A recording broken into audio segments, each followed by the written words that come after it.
En ce 14e jour d'émeute, les opérations de déblaiement des axes routiers se multiplient dans l'agglomération de Nouméa. Des manœuvres de plus en plus imposantes qui affaiblissent les barrages qui se reconstruisent juste après. Certains quartiers sont encore le théâtre d'affrontements entre les forces de l'ordre et les militants, comme hier soir à Saint-Louis et à Saint-Michel. Il y a eu des tirs, que ce soit au niveau de la police, que ce soit au niveau des habitants là-bas. Il y a eu des échanges de tirs des deux camps. Et ben, on a entendu dire aussi qu'il y avait des personnes âgées qui aimeraient bien quitter Saint-Michel pour revenir plutôt sur Makatea parce qu'ils se sentaient prises au piège de tout ça.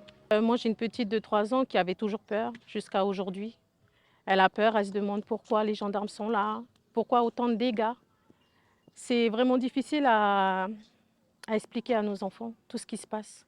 Après une nuit tout aussi agitée du côté de la vallée du Tir, suite à une intervention des forces de l'ordre, une cinquantaine d'habitants ont décidé d'organiser une marche blanche. Ils se sont ensuite réunis à l'espace municipal du quartier en cette journée de la fête des mères. Les familles de la vallée du Tir en fait s'organisent pour déjà pour marcher, pour être en soutien avec. Là, on sait que le jeune de Marie en fait, il y a ses obsèques en fait aujourd'hui.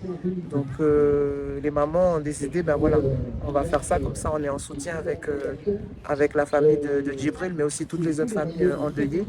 La paix, c'est nous et même la tempête qui est passée du 13 mai, bah, du coup on se réorganise pour reconstruire et puis bah, avoir de la force parce que bah, le chant, être ensemble, marcher, s'organiser, bah, c'est plein de médicaments qu'on prend parce que c'est des choses qui nous restent encore dans le milieu urbain et les gens s'organisent pour se donner plein d'énergie pour continuer à être debout.